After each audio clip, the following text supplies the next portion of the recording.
morning, Sedona. It's Saturday, February 10th, 2024, and you're listening to the premier, inaugural, whatever synonym you want to come up with for the word first, of Sedona Life with Stephen Hanks here on KAZM 106.7 FM and 780 AM, Mellow Mountain Radio. And at some point, I will figure out how to make the sound of the hawk. That is the sound effect that we use in the station that I thought had a real purpose to it, but it seems like it was more arbitrary than anything. But be that as it may, welcome to the show. This is the first one, as I said, and I'm going to tell you a little bit about the show, what we're going to plan on doing every week. This is going to be every Saturday morning at 9 a.m. until the end of time, or as long as I stay alive. So my name is Stephen Hanks, and I moved to Sedona in July of 2021. Grew up in the Bronx, New York, lived in Brooklyn for the rest of my adult life until I moved here. And it's been just a wonderful experience being in Sedona. It's going to be great to do this show to talk about how wonderful this town is. And I've spent most of my career in magazine journalism as a writer, editor, publisher. I started out in sports and did a lot of different subjects eventually. I worked on kids magazines. I did an archaeology magazine for kids. I ran a health and nutrition magazine. So I'm well versed in enough subjects to be able to do a show like Sedona Life. I'm not an expert and anything. I'd never call myself that. Maybe baseball. I might be an expert at baseball. But I wanted to do a show about very different aspects of life in Sedona, whether it be entertainment, culture, politics, adventure, things that are going on in the community. And even though I've only been here a little less than 3 years, I've met so many interesting people. And there's so much great stuff going on in this town that I wanted to do a radio show on it. And luckily, this station is affording me the opportunity. So, and why is it called Sedona Life with Stephen Hanks? And why is it called Red Rock Country's Radio Magazine? As a magazine editor and publisher, if I was going to create a print magazine in Sedona, I'd probably want to call it Sedona Life, and do profiles of people and stories about interesting things that are going on in this town. But now I get to do a radio show called Sedona Life. So we hope we're going to be fascinating and interesting to the listeners and have great guests. And we're going to take it from there. So one of the things I wanted to tell you is that at the beginning of every show, we're going to do a segment called Stephen's Sedona Scene. And every week I'll offer my kick-off-the-show rundown of interesting events and meetings happening over the next week in Sedona and the Verde Valley. Here are a few of the very cool things happening from today until Friday, February 16th. The first big one is happening tonight. And this is really special for me because it is a big Sedona Red Rock High School Scorpion Booster Club night. And the reason why that's special for me is that I happen to be the baseball coach of the baseball team at Sedona Red Rock High School. So I'm certainly going to be there. I know the owner and our producer of the show are going to be there tonight. It goes from 6 to 10 o'clock.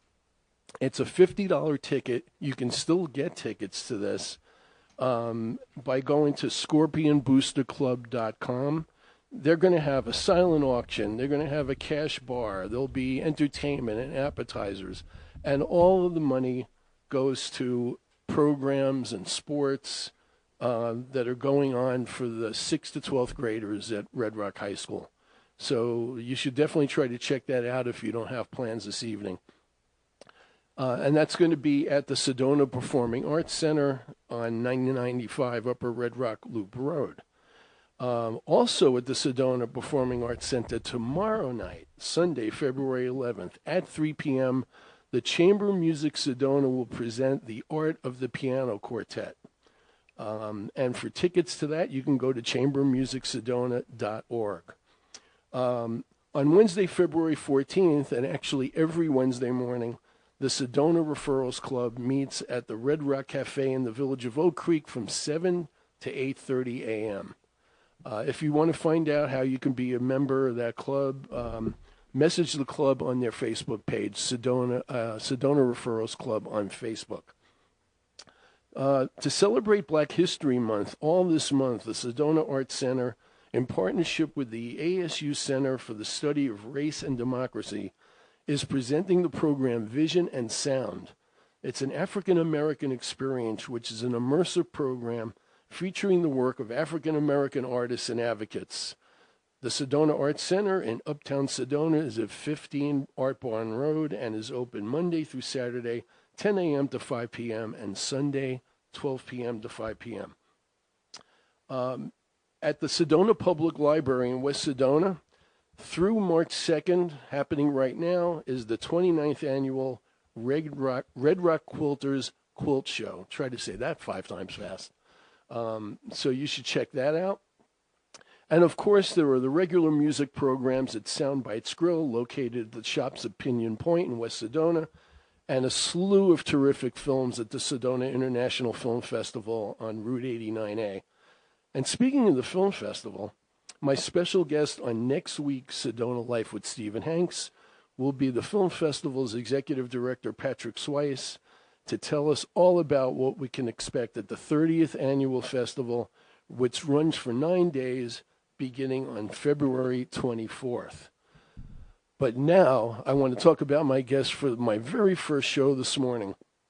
You know, we all know that on the first day of school or a new job, you want to impress the boss. So in this situation, could I impress my boss any more than having him as my first guest? He's looking at me like, I'm not your boss.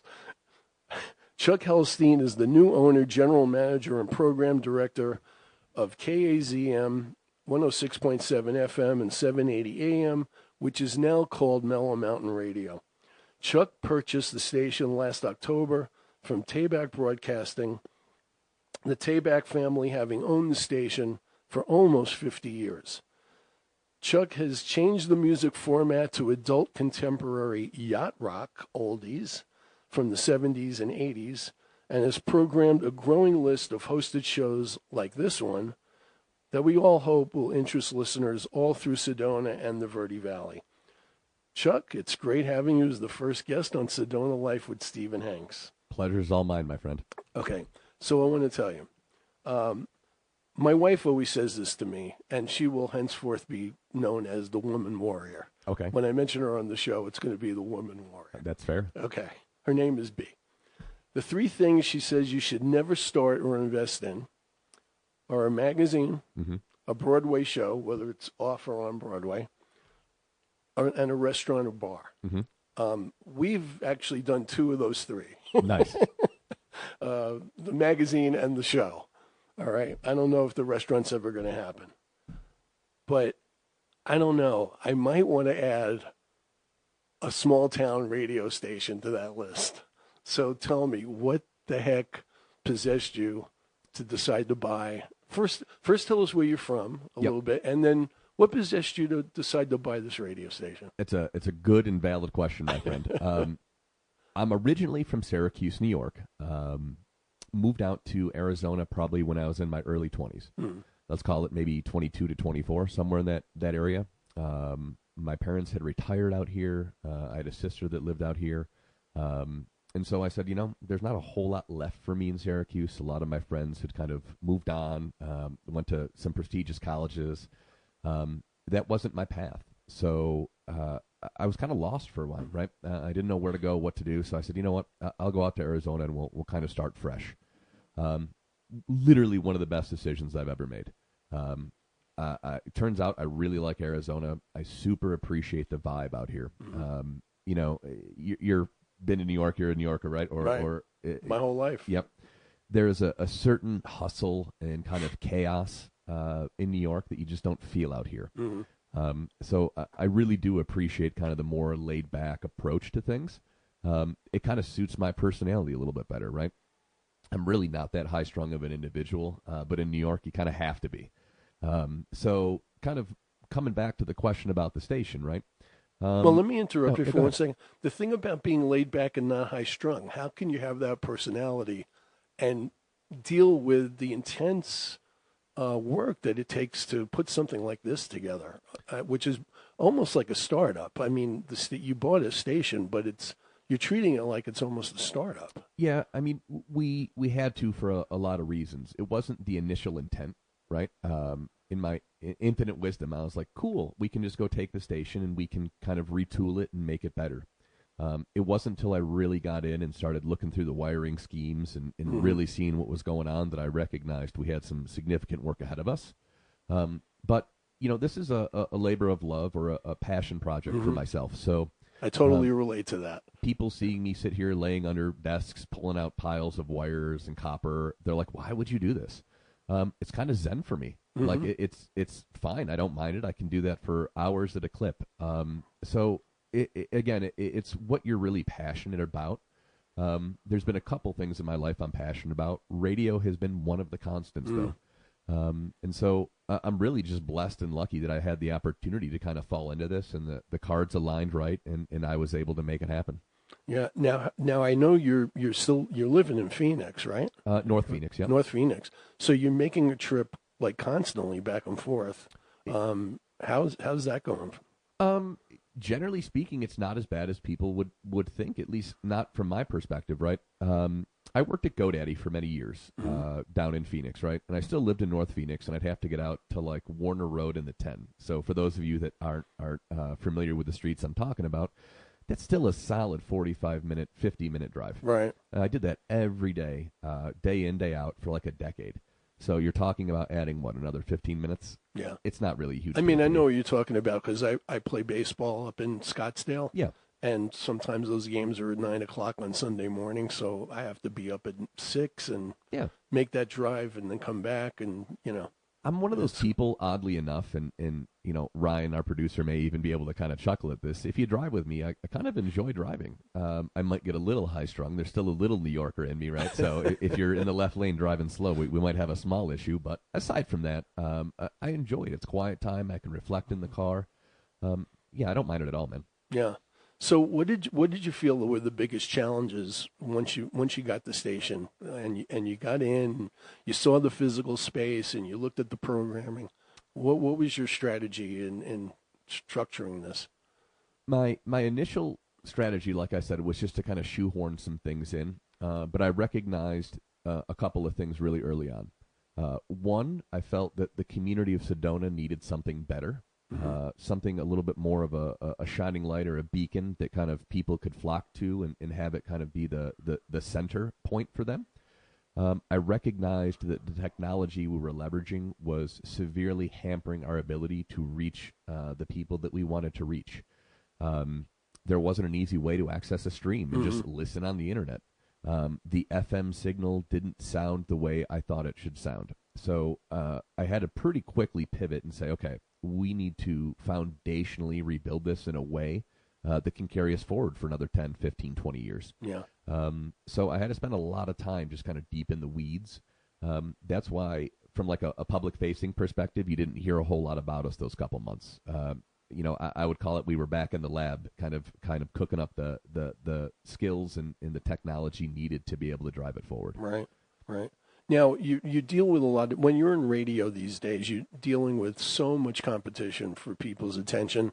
Even in a town like this, you've got streaming, you've got cable, you've got film. I mean, how do you look at trying to break through the noise and get people to understand you're here and to listen, whether it's on the radio or through live on the computer? It's a really good question. I don't know that I've got the perfect answer, but I can give you my philosophy on this, right? The way I tried to approach it was, let's say you're a really technically inclined person. Maybe you're even an audiophile. how would you want to consume the content from the station?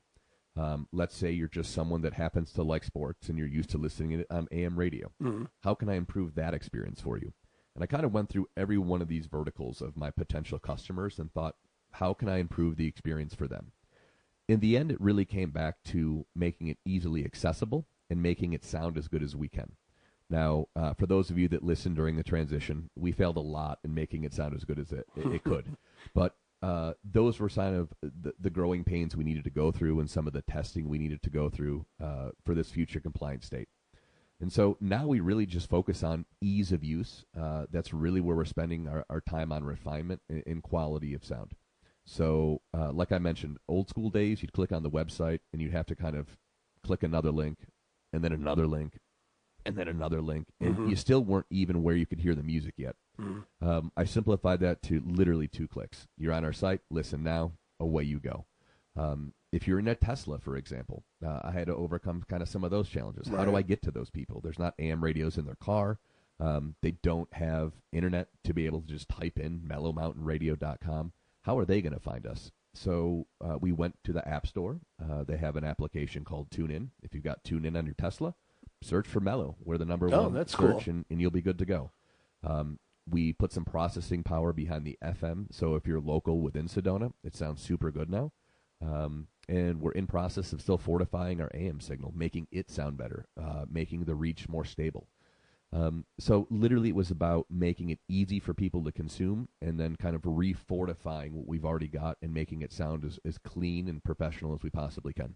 Yeah, that's great. In terms of the programming, your strategy about, I mean, obviously my show is part of a group of new talk shows and entertainment shows that mainly on the weekends right now. What was your thinking about bringing those in? So another really important kind of tenet of radio. I guess I should talk a little more kind of about the background and how I came to this kind of idea, right? So went to ASU, graduated with a degree in journalism and mass communication. So I feel like I'm classically trained in radio, as it were. One of the pillars of radio is to be kind of a community service, a resource. You've heard me say this before, the thread that binds the community together. And when I saw the opportunity in Sedona, I came up here, I put in my AirPods, and I kind of just walked around various areas, like West Sedona, down into Lakapaki, Uptown, went on some trails, just hiked around, looked at the scenery, and thought to myself, what would sound good here? What would kind of matter here? And the thing that kept popping in my head was something a little bit more mellow. Right? I don't think coming in here and hearing Metallica is exactly the right angle. And then hyper-local, interesting, focused pieces I thought would be super important. When you come to Sedona, there's a couple things people think of. Vortexes and the Red Rocks. Right. But I think a close third would be the interesting kind of cast of characters that make up Sedona. And so it felt like there needed to be a voice given to that. And some of these interesting folks probably have really good things and interesting things to say that deserve to be heard. And so it seemed kind of like a cross-section of a particular market not being served, and then me having the opportunity to provide them this kind of outlet. Sedona doesn't have a local TV station. Right. There's not like a public access show. There are some magazines. That's cool. I wanted something a little bit more interactive and something that people could really sink their teeth into. The cool thing about radio shows, you have an hour. Like you have an hour. Every Saturday, you can make of that whatever you want. From like artistically, creatively, how you want it to kind of be resonate with our listeners. You can do whatever with you will. I think that's important. The amount of creativity I see around here, I feel like there's just a whole untapped kind of market and potential in this space. So it was a core tenet, right? We're going to set aside a significant chunk of our time to allow people to come in and kind of express these views and scratch that creative itch and provide some really unique content. That was the goal. Yeah, I can amplify what you were saying about the people in Sedona when you started hanging out here and realized how many interesting people there were. There's a ton. They're everywhere. And my experience with that was, since I'm a writer and editor, I started a little freelance writing and entity business. I called it Red Rocks Writer. And I started getting the word out about how, I can do press releases. I can, write whatever, edit books that you have in mind. And the first thing I found out was it seems like everybody in this town wants to write a book. Or have written a book. Right? So. I always joke, right, to people that aren't necessarily living in Sedona, and they're like, well, how's that going for you? And I said, well, it's super interesting. Like, I don't ever know who I'm talking to. Right. So there's been situations where I'm having lunch and I'm talking to the ex-mayor. Super chill dude, would have never have known. Right. Experiences like that are kind of what makes Sedona, I think, so endearing. Mm-hmm. And it's been really like special, the people I've met and kind of the vibe I get from them. So I'm really excited to have all of them on and kind of hear how they choose to take their shows and what directions they go and kind of watch them grow and flourish. Yeah. So how far do you want to go with the original programming? At the time you're not just playing music and news and all that stuff. Yeah. So what's your plan there? This is a really good question because I've not been asked it in a public forum where I've gotten to speak on it kind of in depth, but we're on a journey right now. The best way I can describe it is the tech terms that I use. It's in my background. We're in what I would call an MVP stage right now, which stands for minimum viable product. Right. So when we flipped the station, we needed to aggressively get it working and kind of make it suitable to be on the air. That was goal one. That took us a couple months, and we got there. We're slowly exiting that MVP stage. And we're going more into a refinement stage. Okay. The idea of MVP, bare bones, get it up, get it running, make sure it doesn't fall over. Right. So, we checked that box, objective achieved. Now we're in the refinement stage. If you're a regular listener, you've noticed like we've got more bumpers, sweepers, liners. We've got new PSAs. We're adding new music constantly. Mm-hmm. The next logical progression to this is have shows that are on Monday through Friday. Mm-hmm. The expectation is in the near term, probably within the next 2 to 3 weeks, I will go on and we'll do like a 10 to 2 a.m. shift. That way I can do a little bit more live and really dive into the hyper-local focus that we're trying to achieve. Mm-hmm. The goal was never to just have music playing and just let it kind of ride intentionally.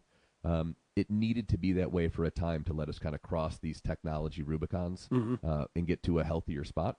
And then Ryan, our producer, will also kind of go back on the air. Him and I have both been on the air for various other stations at points in our careers.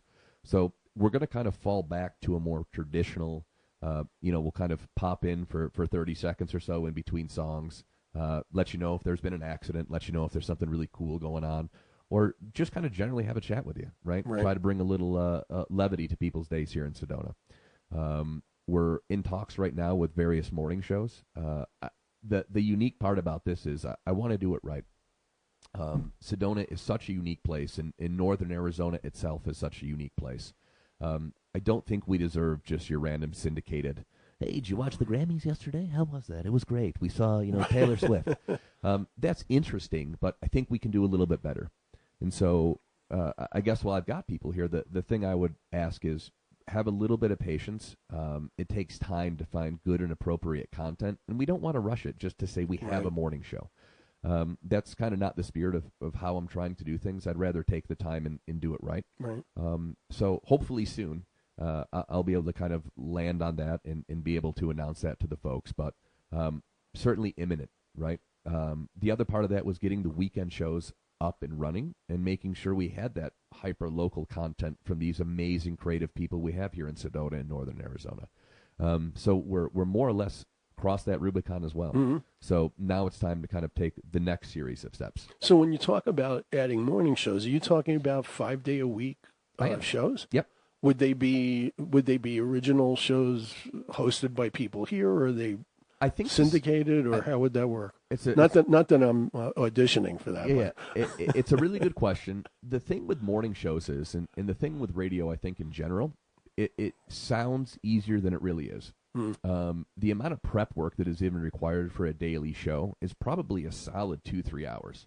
A morning show, it's almost like speed dating news topics of the day. Right. You've got 30 seconds to touch and go. As opposed to somebody spouting opinions like Rush Limbaugh used to do when he was doing shows. That's decidedly just a entertainment talk format. Right. We're trying to be a little bit more traditional, if I could use those words. And so I think it would be hard unless someone had a specific radio background to be able to carry a morning show. Mm-hmm. That being said, it will probably end up being something regionally syndicated. So there will be some ties into Arizona, potentially northern Arizona specifically, and it will still be relevant. I just don't know as I can make it that deep in the weeds where we've got someone Monday through Friday locally in Sedona. Got it. But, one of the things I'm known for saying is I'm open to it. Right. Should there be a really good radio DJ that happens to be listening, reach out, get in touch. We'd love to have the conversation. Right. Well, I'm sure I'll hear from that person wanting to be a guest, which Possibly. is already happening, by the way. I've got a lot of people hitting me up to try to get on your show. Yeah. So we'll talk about that afterwards. That'd be great. Starting to be a little bit of a lineup. So I'm curious about this because I don't know, not being in the industry. How rare is it or common is it for a station to have both an FM and AM signal like you have here? And was that one of the reasons why you decided to buy this particular station? That's a pretty loaded question. So let me try to think this Hope through. it's loaded in a good way. Yeah, it is. The idea of translators, which is technically what our AM or FM signal rather is called, is it's known as an FM translator. The thought process from the FCC is that an FM translator is able to replicate a source signal. Our source signal in this case is our AM channel. Right. It definitely played a role. I don't know is that a solely AM station at this kind of juncture in time is sustainable in the way that I wanted it to be. I think the little addition of the FM translator locally kind of made the deal a no-brainer for me. And again, it wasn't so much even those things. It's the unique area of northern Arizona and Sedona that I think really had the ability to make this work. Right. When I walk around Sedona, I feel a little bit of hunger from the community to have a centralized location where they can get news. They can learn what's going on. Like the library and the chamber, I work with both of them. They're amazing at doing that. Mm-hmm. The small issue with that is like a library's main goal of being a library, I don't know is to necessarily inform the community. Our library does an amazing job of doing it. I almost view them as going above and beyond. So it felt like there needed to be that kind of angle here. And so that's why I thought, for better or for worse, regardless of how the FM sounds or where we're currently at, I think Sedona and northern Arizona in general is a unique enough place that this can work. Radio works really well in like super large markets. And I think the inverse of that is it works really well in super small markets. It's kind of the no man's land of medium markets where it really kind of struggles. Yeah. So we're decidedly a smaller market and a really tight-knit community. And then, the New York, Chicago's, LA's of the world, they kind of drive radio and where it lives kind of in its life cycle. So that was kind of my calculus. Obviously, cost was a factor. I'm certainly not independently wealthy by any means. So I had to find something that kind of met this intersection of affordability, opportunity, and kind of future state growth. Right. And I felt this station kind of checked all those boxes. Yeah. Or I could just be crazy. We don't know yet. We're going to find out. Well, you're probably partly crazy, which is why I mentioned why this may be one of those things in the category of things you should never invest in. I people tell me that a lot, and I don't know. And obviously, I would push back and say I don't agree. I think it can be all of those things. It's just in how you approach it. And I think the way that Ryan and I and the folks I've worked with have tried to approach this is we're more stewards of a station that Northern Era and Sedona owns. We're just, like I said, the stewards. It can be whatever the community and the people want it to be. One of the big things I try to push is that I'm open to feedback and I'm open to ideas. And I'll speak frankly about it with you guys here. When I first took over the station, I said, I don't think George Norrie's going to cut it. Like, this isn't the sound and the vibe I'm going for. And then I quickly heard from the community, and thank you for that feedback, guys. This is something the community values and wants. So we immediately course corrected. It took us, 3-4 weeks to work with George and his team to get the technology updated. But now we're back to airing George Norrie 7 days a week. When I say we're stewards, that's kind of what I mean. There's some shows on the horizon that are shows that I don't necessarily feel like, oh, I'm going to listen. I love this show. This is my topic. Right. But the station isn't programmed for me. The station has tried to be programmed for local businesses in Sedona, businesses in northern Arizona, people that need information. So I always try to look at it through that lens. What are the folks around me needing? What are they wanting? What do they value? And how can I kind of hit that mark? And so I really believe that if you kind of come at it from that perspective, finances and health of business will come just by doing the right thing. As I'm listening to you, and I know one of the goals, especially when you're starting up, is to ramp up getting in the advertising revenue and sponsorship revenue.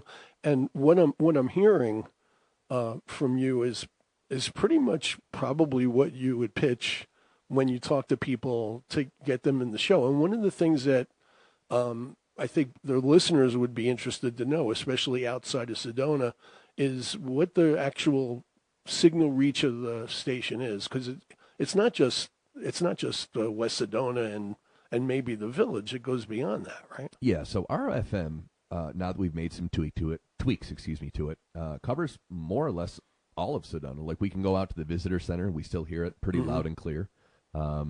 The AM station, though, is kind of, I think, the diamond in the rough. Yeah. We can hear that way up past Flagstaff. We can hear it literally down in my house in North Phoenix, so like Anthem area. A 5,000-watt AM station is fairly rare. There's only a couple per state for the most part because they will trample over each other. Right.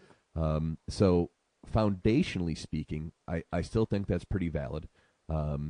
We still play our sports, and AM is synonymous with kind of like sports talk, listening to sports. So we still kind of scratch that itch also. I think the biggest thing that we're bringing to the table in terms of technology change, as I mentioned earlier, just the ease of accessibility on the internet to hear this. If you're on your iPad, your iPhone, a desktop, a TV, like, you can load up apps that our station plays on right from your TV. Exactly. So all of those things combined, I think, really start to raise the value. Yeah. So some other avenues that I think we're starting to fortify that weren't maybe not thought of prior were things like social media. Going out to events. Last Sunday, we hung out with all the runners at the Sedona Marathon. We played them some tunes. It was a great experience. You're going to be at the Booster Club tonight? Yeah, we're going to be at the Scorpion Booster Club tonight. Right. We'll be at the film festival with you guys. Exactly. Live on site. So, all of these little things start to kind of build toward a bigger picture. And the goal here is to let the community know we care. We're a community partner.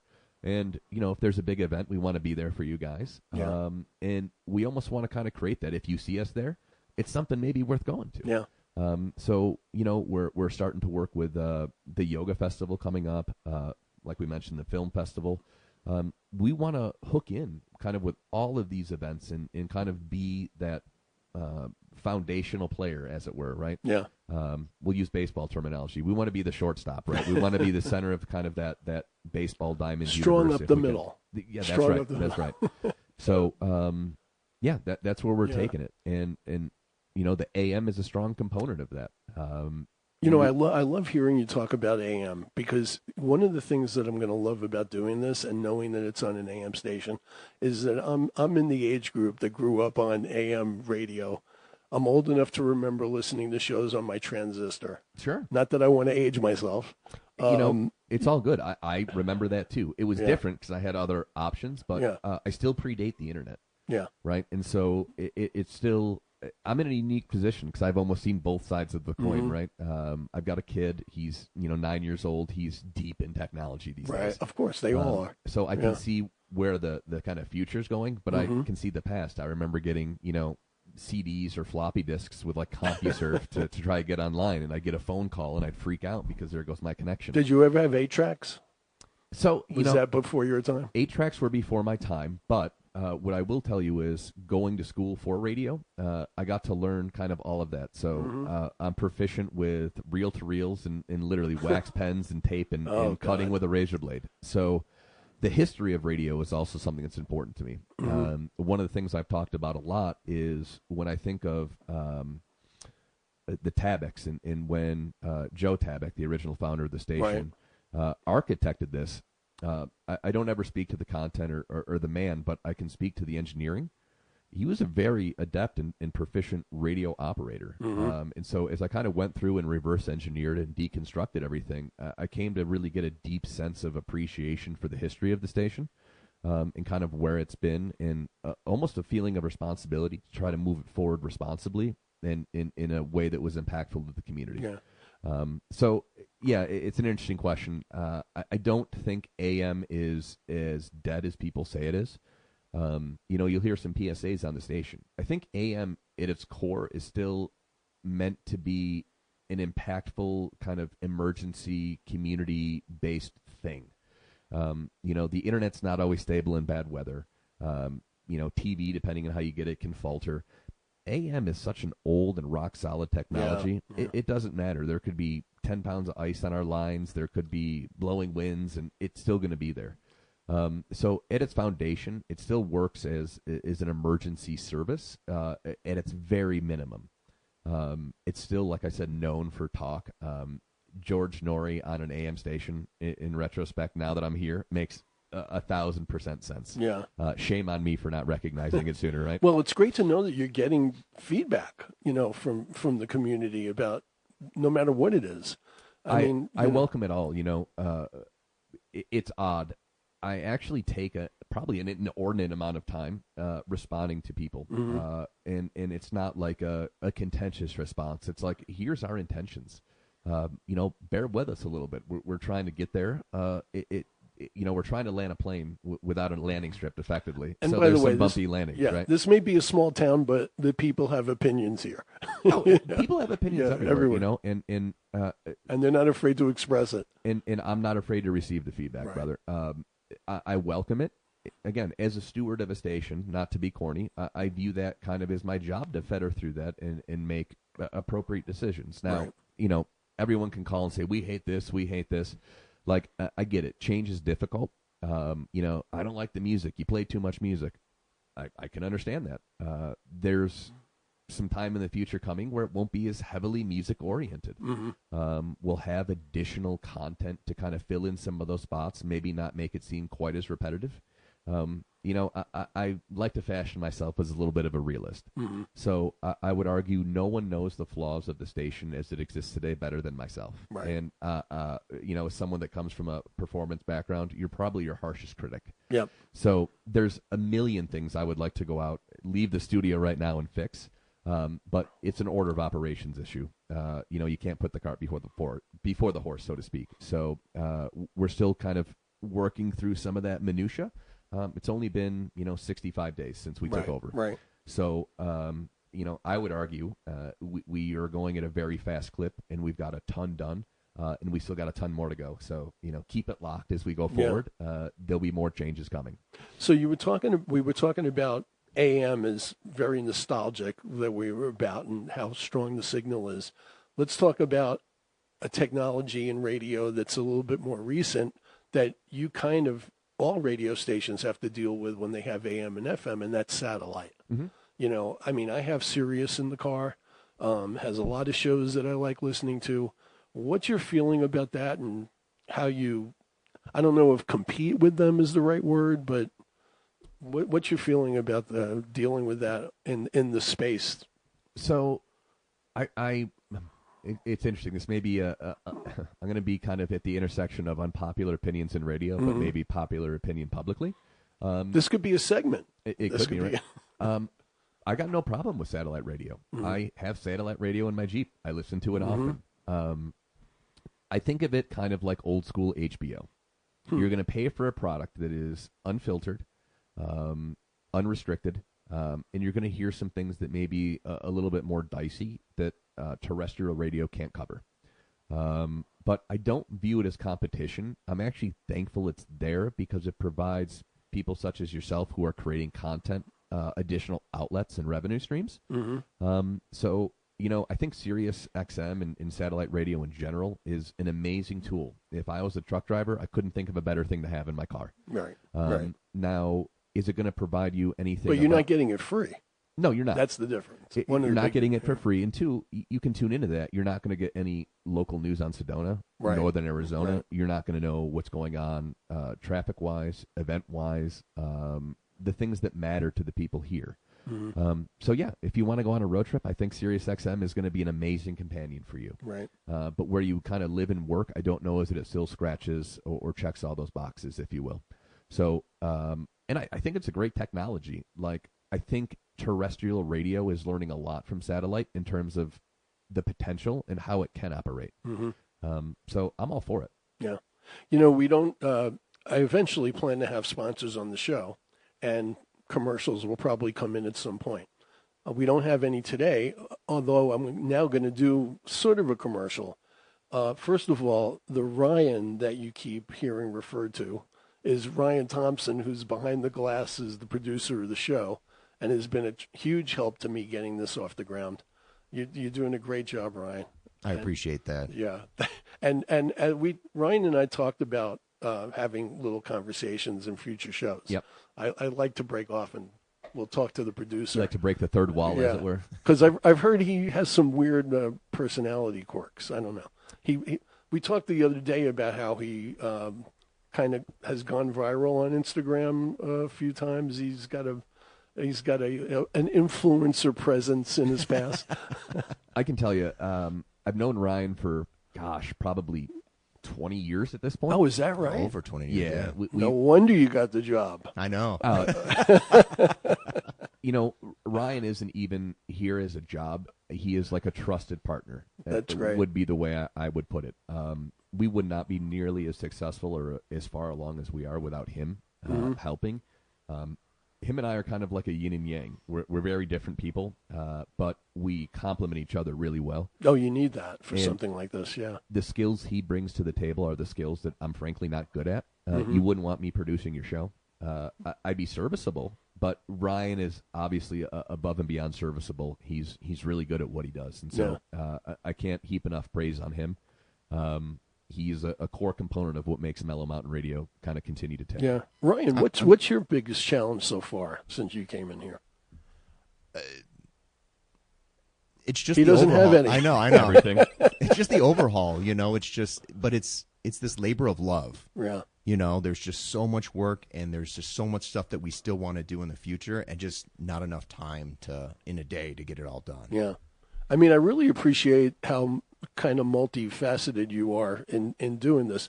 You work on the graphics that go up on the website. You help with the lead-ins and the promos. I mean, you need somebody like that, especially when you've got a small operation. In baseball terms, he's a really good utility player. Right? He's an amazing utility player. Thank you. But he's never hit under the Mendoza line. If anybody knows what I'm talking about. It means hitting under 200 for the season. Oh yeah, no, you're definitely a 300 hitter. Yeah, for sure, man. He's like Tony Gwynn over here. He had you as a 400 hitter. Yeah. I was only going to give you 350 at tops. 350 at tops. By the way, Chuck brought up communication and getting feedback from the community. So I wanted to take this opportunity to tell listeners that if you have any comments or thoughts about this particular show, Sedona Life with Stephen Hanks, I'm more than open to getting emails and with comments and suggestions. And you can do that at Stephen, and that's with a PH, by the way, Stephen at mellowmountainradio.com. And I welcome your thoughts and ideas as we go forward with the show. So, Chuck, what do you have in mind, in the next few months in terms of programming? I mean, are you going to bring in more shows like this in the immediate future? We do have a couple that we're working through right now to get kind of lined up.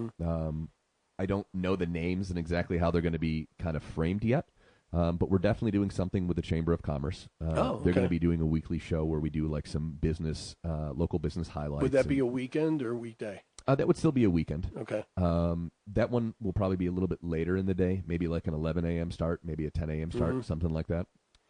We're trying to keep the weekdays fairly clean. Right. It allows us to focus pretty much on some mellow music, as we would call it, but we can also really focus on the news. For those of you that listen, we air the news like 3 times an hour, right? We're doing top, middle, and end of hour. And we kind of do it in a way where we start with local, state, and then national. So every hour we try to give you a holistic view of what's going on, from here all the way to kind of New York or globally if we need to. And so we don't really, I don't think, want to dilute that. Having a live jock, as it's called, or a show doesn't necessarily mean it's going to be filled with talk and banter. Well, the other thing is about that is it gives the listener an idea of, they know that there's a structure. They know when they tune in on the weekends, they're going to hear original syndicated content shows. Yep. And during the week, they're going to get music and news. It's more of a classic radio model, right? I may be young to be a radio station owner, as it were, but I super appreciate kind of the in the weeds historic way things have been done. I'm not married to those ideas, but I think they're rooted in a reason, and the reason is, to your point, when you tune in, you want to hear something familiar. Right. You kind of want to know where we are in the process of our programming and within the day. And so that's going to be something we strive to provide to our listeners. Right. What about the website? What plans do you have for that going forward? Or is that just constant evolution? It is a little bit of a constant evolution. There's a lot of work that kind of goes on under the hood, as it were. So I would argue we've made really strong leaps and bounds from where the station's website used to be. We want to really provide relevant information. That's the main kind of core function of the site, as well as allow people the opportunity to listen online. So we're going to continue to try to find meaningful pieces of content that we can add. We obviously have a whole kind of local news section where you can go read the articles that we're talking about on the air. We've got, national, state news. We have sports news on there, so you've got your coverage of your Suns, Cards, ASU, U of A, NAU. We have information on all the shows we air. So the goal going forward is to make that website kind of your one-stop shop. If you live in Sedona or northern Arizona, you can pop on here and more or less find out anything that you need to find out. Well, and especially, having the ability to listen to the show live from the website is huge. Yeah. Because, like this morning, my daughter still lives in New York. Yep. It's a 2-hour time difference. I was hoping she could listen to the show. Obviously, she can't hear it on the radio. Right. So, hey, Dad, what am I going to do? Hey, go on the website. There's a listen live button. Yep. And you can hear it. That was a big calculus and something I thought a lot of. And having that kind of floating static button that just says listen now, I couldn't think of a way to make it easier. Literally, you click it and you're gone. You're going. Yeah. Future state, though, stream, we want to add video, right? Right. This will be kind of the next evolution. I would go as far to say is probably by midsummer, there'll be a point in time where this show will have video accompanying it, and you'll be able to see us sitting here chatting. I'll have to dress better for those. Me too, right? I can't be wearing basketball shorts all the time, and it's so cold. I should not be anyway. But little tweaks like that, just making it more interactive, kind of showing people under the hood, kind of what that engine that we've been working on looks like. And so we're open to feedback on that too. If there's particular things that you think should be on the website, like obviously we're covering the weather, traffic. We recently added a ski report. So you can see what's going on right in Flagstaff. I'm looking right now at the mountain. I just hit the live camera. It's packed with people. But, man, they got a ton of snow. Yeah. So little things like that just to make people's lives a little bit easier, kind of more connected and having it feel like it's theirs. That's really what we're trying to achieve. Right. By the way, talking about what you've done in terms of the physical space, I'm really impressed with what you've done here. Because, as you know, I did co-hosting and occasional guest hosting on Stephen Williamson's Democratic Perspective show, which, by the way, can be heard on KAZM 107.5. And 106.5 and 780 AM. And that's on Sunday at 9 or 8? Democratic Perspective.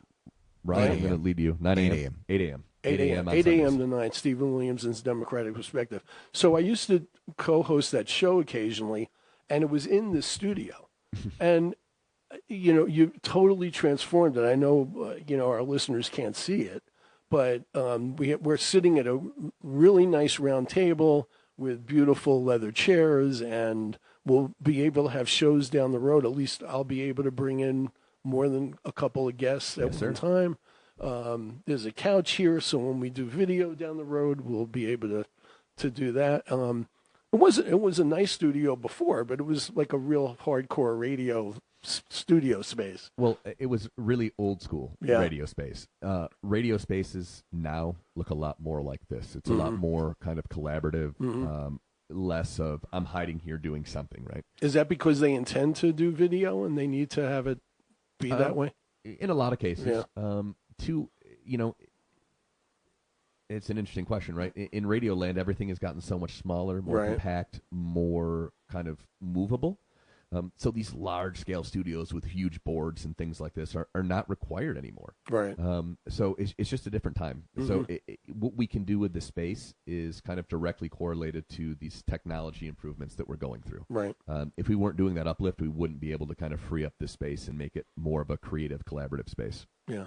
So just on a personal, and I know you've been totally busy being here, getting the station up and running, but when you're in the Sedona area, just on a personal level, what are your favorite things to do so far? And what haven't you done that you're looking forward to doing? Yeah. Well, it's been cold. So, even though I'm a Syracuse, New York guy, it's still cold for me. My blood has thinned out significantly. So, one of the things I love to do, and this sounds corny, but is walk. I bring my dog up to the station a lot, and him and I go for some really long walks. We enjoy the views, obviously. I love to go out and eat, right? So shout out to Nick's, right? Nick's is like my favorite place to go eat. It's literally right down the road from the station. Great food. There's so many good restaurants here. I don't fashion myself as a foodie, but Ryan will tell you, like twice a day, I'm like, where are we going now? We've got so many options, and there's so many cool little kind of niche places to go try, like Sedona Crepe Company, right? I think that's what it's called. I went there. I was like, oh, my God, this is amazing. Like, I want to go there all the time. I'm running into a problem of, like, how do I hit the places I want to get while I'm up here? There's too many now.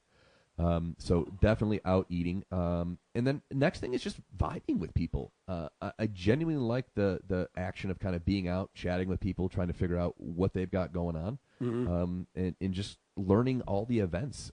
Every time I talk to someone, there's another event coming on here that I didn't know existed. And so then it's kind of incumbent upon me to take that and go figure out how we can help and how we can lean into it. Yeah, it's interesting you brought up restaurants, because in terms of programming my show, one of my challenges is going to be in certain categories.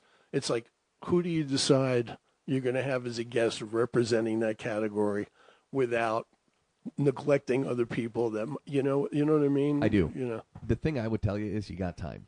You're not doing the show once or twice. That's right. You're going to be here for a while, so you can kind of rotate them through. So by 2026, I can have the owner of every restaurant in Sedona. That's a good goal, on the show. I think they'd be amazing people to talk to. Yeah. Well, you can also have a group of them in here and Absolutely. just talk about restaurateur. The state of restaurants in Sedona. Yeah, the state of restaurants in Sedona. What was it like during COVID? How did you get through it? Where are you at now? Exactly. Have you recovered? There's a lot of meat on that bone. Yeah. No pun intended. Yeah, how do you stay afloat? Yep. So yeah. Aside from that, I really kind of enjoy it being in the station and just tweaking, going deep in the weeds and trying to make things better and grow it. Yeah. So we'll see. I haven't really had the time to be out and really. I figured that. Do you like hiking? I do. Yeah. Yeah. Have you been able to do any of the trails? I've not yet. Most of the time when I'm up here, like I said, it's only been 60 days. It's been raining. It's been snowing. It's been cold. So half the time the trails have been closed. Yeah. March and April, you can ramp that up. Yeah. Probably. Yeah. The dog and I are very excited for it. Right. We'll get out there and do it. And Ryan too. Ryan's a big fan of hiking. So. Yeah, Ryan, what's your favorite thing to do here so far? Hiking, hands down. Oh yeah, you're a big hiker. Oh yeah. Yeah. I'm on a health kick now, So being up here has really like just spurred that. And I'm like getting out there, and the views are just phenomenal. Yeah, the woman warrior is a big hiker. Is she? Yeah, she gets out a couple of times a week. Yeah. She joined one of the local hiking groups. We'll probably end up doing a show. Nice. On those guys. Just to tie it back to the website, right? That's a feature we're trying to add. Just a little spot where you can find mountain biking trails, hiking trails. Because unless you actually go to like a trailhead and ask, like, what other hiking trails do you have? It may be difficult for outsiders to kind of figure those things out. And so that'll be another addition that we've got probably within the next 7 days. Okay. So do you have any questions for me? I know that I just sprung that on you. I don't know that I've got questions. I will say I appreciate the moxie, right? You just roll in. I'm going to do a That's radio never show. been a problem for me. And I've always had more guts than brains. Don't we all, brother? I mean, I bought a radio station, right? So I'm in the same category. But no, I mean, that was kind of, I think, the first thing that drew us together, right? You recognize maybe I had a little moxie to give this a shot, and then you obviously have the moxie to give it a shot yourself. So the other thing I'm taking back on is kind of your commitment to community. You're not coaching a high school baseball team to be rich. It's got to be for the love of the game, brother. Absolutely. And so, and for the love of kids. Absolutely. So I super appreciate that. And that was kind of one of the things, right? Like I admire people that are going above and beyond to try to help others. It's a really kind of meaningful goal. Again, not to sound corny or hokey, but these are things I strive to do in my life, right? Like I joined a local Rotary Club because they're about service. And, right. We want to help working families, and in these type of initiatives, they're important. And there's enough people here in Sedona that have that mentality that you can really kind of dive deep in the weeds, and I think we can make an impact. So it was an appreciation, right, from afar, seeing you kind of doing that work and the work you do with the high school, and then wanting to come on, right? There's a benefit to you.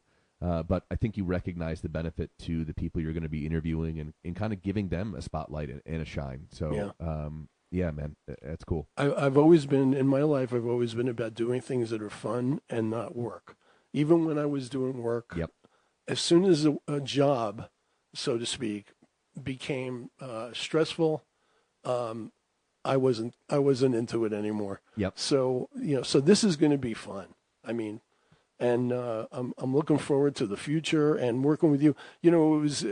I'll tell the listeners exactly like how this even happened, because I actually came in to talk to Chuck to talk about the station doing advertising in the Sedona Film Festival program. And you're a media partner now for the film festival.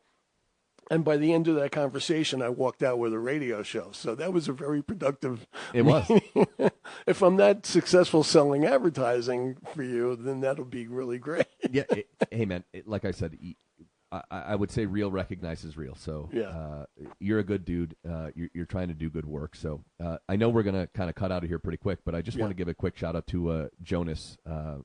Talking about feedback, wrote in, gave us some really good feedback on the show we're doing here today. And is that right? The kind of forward-facing look of the station. So we appreciate you listening, and we appreciate the feedback. Beautiful. So, Chuck, I really appreciate you doing this. I know you've got a zillion things going on with the station. Thank you for having me, man. Pleasure was all mine. I thought it was a perfect way to kick off the show, was to have the person that started it doing it. So thanks so much for doing this. Well, we got our first show in the bank, and I just want to tell you that next week, as I said earlier, my guest is going to be Patrick Swice, the executive director of the Sedona Film Festival, talking about everything that's going to go on with the festival, which starts on February 24th and lasts for 9 days. It's an incredible event. It's the 30th anniversary, so it's really special. And by the way, before I close, I want to give a shout out as we hear our closing song. The song On the Road to Sedona that you heard at the opening was written by Vicki Oldman in 2017, and Vicki lives in Prescott. On the road, and she'll be here on a future show. Thank you so much. In my heart, the only way I know. On the road to Sedona.